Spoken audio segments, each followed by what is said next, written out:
सक्छ। हामी काङ्ग्रेसमा आबद्ध छौँ, जनजातिमा आबद्ध छौँ, यो मगर सङ्घ भनेर किन हिँड्नु पऱ्यो भन्ने पनि तपाईँलाई लाग्न सक्छ। तर वास्तवमा यो राष्ट्रिय मगर सङ्घ जो नेपाली कङ्ग्रेस एउटा भातृ सङ्गठनको रूपमा हामीले प्रदान गरेको छ र यो हाम्रो एउटा राजनीतिक रूपमा फड्को मार्नको लागि यो सुरुवाती सङ्गठन हुन सक्छ। त्यो रूपमा हामीले यसलाई प्रयोग गर्नुपर्ने हुन्छ। र म निरन्तर राष्ट्रिय मगर सङ्घसँग करिब 10 वर्षदेखि राष्ट्रिय मगर सङ्घमा आबद्ध छु। योभन्दा लामो समय बिताउनु हुने हाम्रो कुसुमजी, दिनेशजी, हाम्रो जितबहादुरजी हुनुहुन्छ। लामो समय उहाँले राष्ट्रिय मगर सङ्घमा आफ्नो समय दिनुभएको छ। तर यसलाई एकदम क्रियाशील बनाउनको निमित्त हामीले यो बिचमा धेरै कामहरू गरेका छौँ र त्यही कामले वास्तवमा अहिले नतिजा देखिन सुरु गरेको छ। त्यसरी हामीले अहिले कुसुमदेवी थापालाई माननीय सँगसँगै एउटा कृषि समितिको उहाँलाई सभापतिको रूपमा हामीले लिन पाइरहेका छौँ। गएको 14 महाधिवेशनमा ठुला भनिएका समूहबाट 2-4जना एउटा समूहबाट र 2जना अर्को समूहबाट हामी केन्द्रीय समितिमा केन्द्र प्रतिस्पर्धा गरेका थियौँ। र दुर्भाग्यवश एकजना मात्रै कर्णबुढा मगर र डोल्पाबाट उहाँले मात्रै केन्द्रीय समितिमा विजय प्राप्त गर्नुभयो। हामी 3जना चाहिँ असफल भयौँ।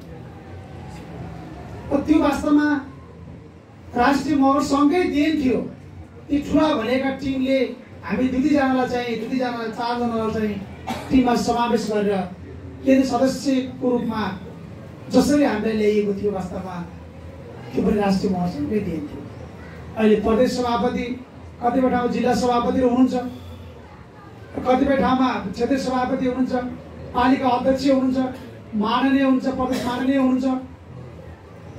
र यो सबै उपलब्धि हामीले फर्केर हेऱ्यौँ भने उहाँ कहीँ न कहीँ कुनै न कुनै बेला उहाँ राष्ट्रिय मगर सङ्घमा आबद्ध हुनुहुन्थ्यो। राष्ट्रिय मगर सङ्घबाट उहाँहरू शिक्षित र दीक्षित हुनुहुन्थ्यो। त्यही भएको कारणले म तपाईँहरूलाई विनम्र अनुरोध के गर्न चाहन्छु भने वास्तवमा हामीले यो सङ्गठन सुरुवाती चरणमा राजनैतिक चेतना वृद्धि गर्नको लागि, राजनीतिक चेतना हाम्रो समुदायमा विस्तार गर्नको लागि यो नेपाल राष्ट्रिय मगर सङ्घ अपरिहार्य छ। हामी आज यति भए पनि 13 जिल्लाका बागमती प्रदेशका साथीहरू एक आपसमा यो दोस्रो अधिवेशन हुँदै गर्दा परिचित हुने मौका पाइरहेका छौँ। एक जिल्लाको अर्को जिल्लाका साथीहरूलाई, एक जिल्लाबाट अर्को जिल्लाका साथीहरूसँग हामी भलाकुसारी गर्न पाइरहेका छौँ। हामी साक्षात्कार हुँदै गर्दा हामी बिचमा धेरै किसिमका भावना साटोसाट भइरहेका छ।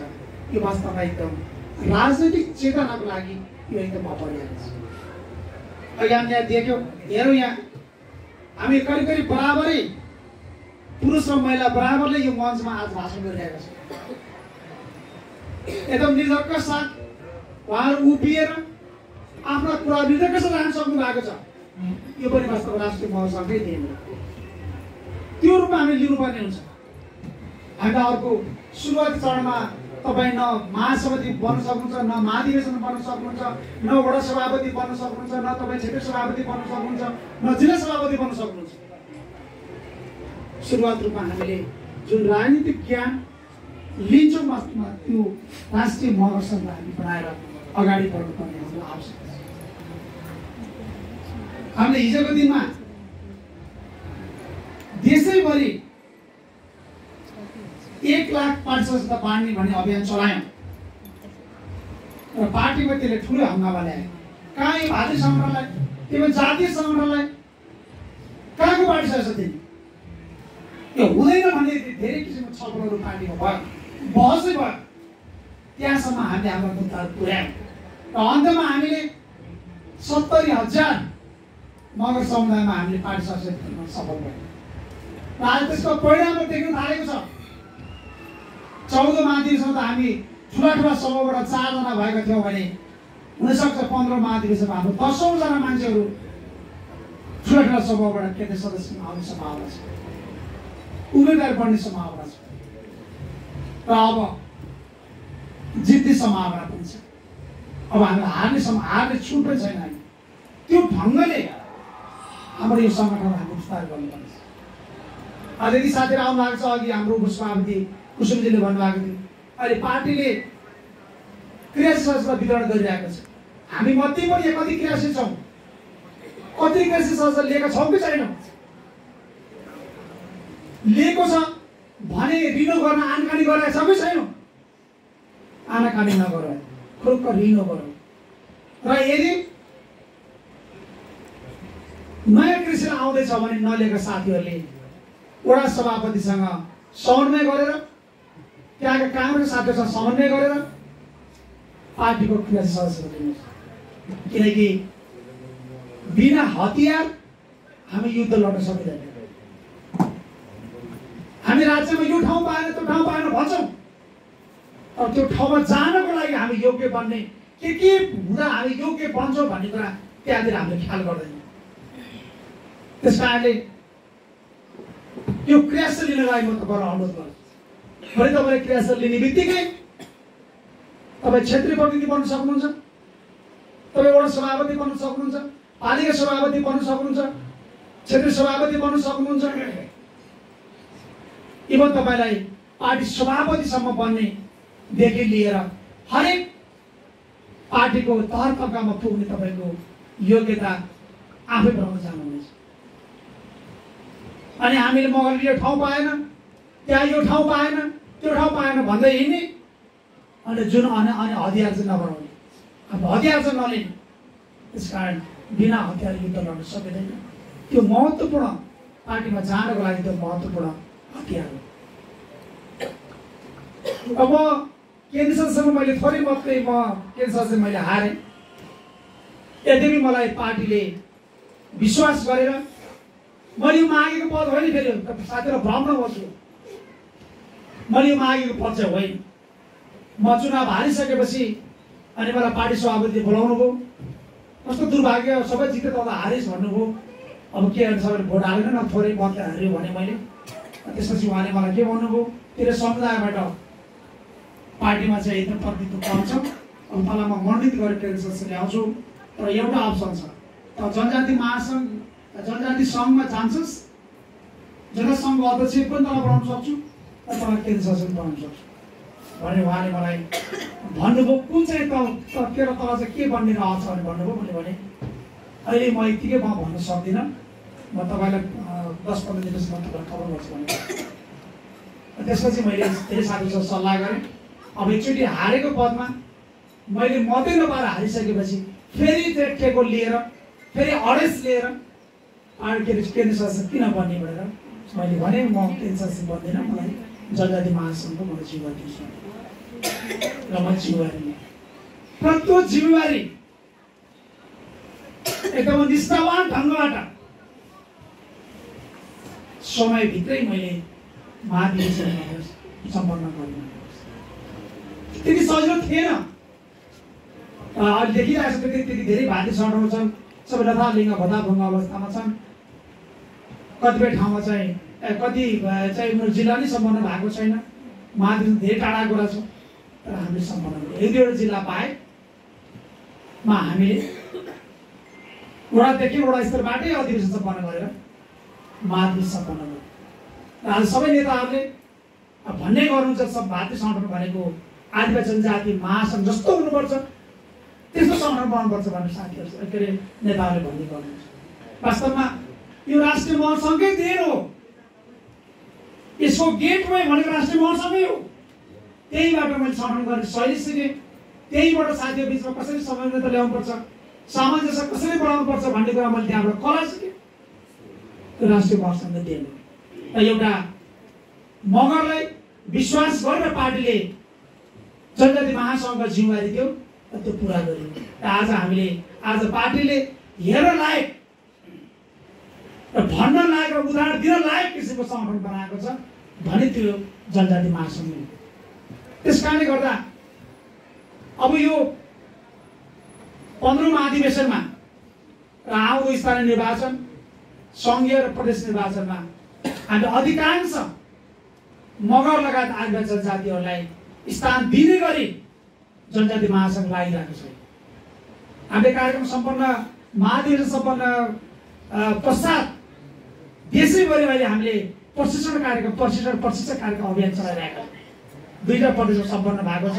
अब छिटै नै बागमती प्रदेश हुँदैछ र करिब यो वर्षको यो असार मसान्तसम्म हामी 7 प्रदेशमा प्रशिक्षण कार्यक्रम सक्छौँ र त्यसपछि हामी जिल्लातिर जिल्ला सम्मेलनमा हामी लाग्छौँ।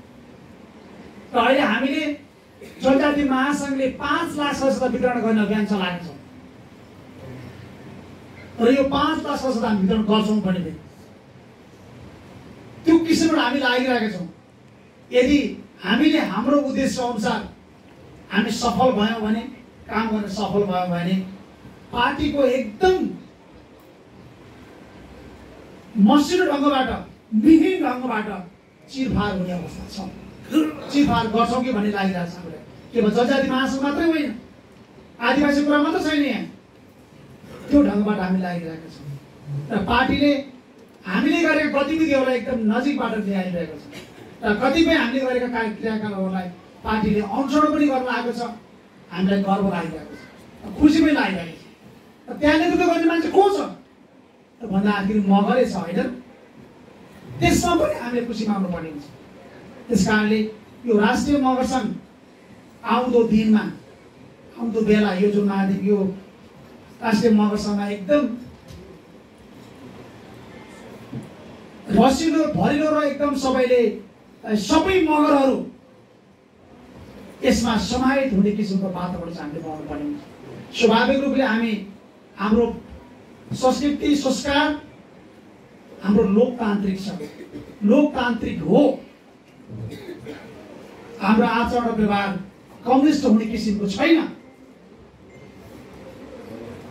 त्यस कारणले सम्पूर्ण साथीहरूलाई म भन्न चाहन्छु, हामी आउँदो निर्वाचनमा, पार्टीको निर्वाचन होस् चाहे आम निर्वाचन होस्, हाम्रो भूमिका कहाँनिर हो, कहाँनिर खोज्ने हाम्रो भूमिका, त्यहाँनिर जानको निमित्त हामीले त्यो रूपमा पनि अहिलेदेखि हामीले उभ्याउँदै जानु पर्यो। अहिलेदेखि त्यो रूपमा अब ढाल्दै जानु पर्यो। अनि हामी सङ्गठन नगर्ने, समन्वय नगर्ने, सम्पर्क नगर्ने, पार्टीको निकायमा हामी नरहने अनि अन्तिम अवस्थामा मैले यो पाइनँ त्यो पाइनँ भनेर गुनासो गर्नुको केही अर्थ हुँदैन। त्यस कारणले सम्पूर्ण साथीहरूलाई म त्यो अनुरोध गर्न चाहन्छु। र अहिले जनजाति महासङ्घले महासङ्घ जिम्मेवारी प्रसाद जुन किसिमको गतिविधिहरू हामीले अगाडि बढाएर गइरहेका छौँ, यसले एकदम आफ्नो कार्यकालभित्र एकदम अझै धेरै कार्यक्रमहरू गर्ने हामीले योजना बनाएका छौँ। त्यसमा राष्ट्रिय महासङ्घको भूमिका अतुलनीय र प्रभावकारी हुनेछ भन्ने मैले आशा र अपेक्षा पनि लिएको छु। त्यो अहिले आज हामी यहाँ अधिवेशन पनि गर्दैछौँ, नयाँ कार्यसमिति पनि चयन हुँदैछ र नयाँ बन्ने कार्यसमितिलाई पनि म शुभकामना दिन चाहन्छु। र हामी खालि पद लिनका लागि मात्रै होइन, काम गर्नको लागि र तमाम हाम्रो मगर समुदायसम्म पुग्नको लागि यो नयाँ समिति एकदम सक्षम हुनेछ भन्ने मैले आशा र अपेक्षा लिएको छु। र हामी एकदम मगर समुदायको तल्लो स्तरसम्म पुगेर टोल बस्ती बस्तीसम्म पुगेर हामी सङ्गठित गर्ने र हाम्रो पार्टीका नीति आचरण विचार र सिद्धान्तका बारेमा त्यहाँ हामीले भन्ने र पार्टीमा हामीले गोलबद्ध गर्ने, पार्टीसँग दिलाउने र हाम्रो शक्ति र सामर्थ्य त्यहाँ देखाउने। अनि मात्रै बल्ल हामीले पार्टीमा हामीले भनेका वस्तुहरू, हामीले भनेका मागहरू सुनाइ हुँदै जानेछ। र अघि भर्खर दिनेशजीले भन्नुभयो, वास्तवमा प्रथम शहीद भनेर त जहाँले भन्ने गरिएको थियो। हैदराबादमा पनि प्रथम नेपालको प्रथम शहीद को भन्दा लखन थापा मगर भनेर भन्ने गरेको थियो। तर नेपाल सरकारको डकुमेन्टमा, नेपाल सरकारको डकुमेन्टको कहीँ पनि उल्लेखित रहेनछ कि प्रथम शहीद लखन थापा मगर हुन् भनेर। कम्युनिस्टहरूले बारम्बार भन्ने गर्थे, धेरै क्रान्तिकारी कुरा गर्थे। र मलाई याद छ, म त्यतिखेर नेपाल मगर सङ्घको सचिव हुँदाखेरि त्यति बेला बाबुराम भट्टराई के अरे प्रधानमन्त्री हुनुहुन्थ्यो माओवादी तर्फबाट। अनि हामीले पोखराको लखन थापा पृथ्वीनारायण चोकलाई लखन थापा चोक बनाएर त्यहाँ लखन थापाको प्रतिमा अनावरण गर्नको लागि हामीले उहाँलाई लिएर गएका थियौँ। र त्यही बाबुराम भट्टराईले भन्नुभएको थियो, ओहो मलाई त मेरै गोठाको मान्छे प्रथम शहीद आजसम्म राज्यले त यो बनाएकै लेखेकै रहेछ, म जान साथ तुरुन्त काम गर्छु, म यसलाई मन्त्री परिषदको क्याबिनेट राखेर म तुरुन्तै चाहिँ के अरे लखन थापालाई प्रथम शहीदको घोषणा गराइहाल्छु भनेर भन्नुभयो। गराउनु भयो। फेरि पनि हामी डेलिगेसन गयौँ, गराउँछ भन्नुभयो, गराउनु भयो। त्यसपछि प्रचण्ड हुनुभयो प्रधानमन्त्री, गराउनु भयो। त्यसपछि माधव कुमार नेवार हुनुभयो, भएन। झलनाथ हुनुभयो, भएन। त्यसपछि सुशील कोइराला प्रधानमन्त्री बन्नुभयो र सुशील कोइराला प्रधानमन्त्री बन्दा संयोगले हामीले नेपाल राष्ट्रिय महर्षिले कावासतीमा एउटा राष्ट्रिय सम्मेलन गरेका थियौँ।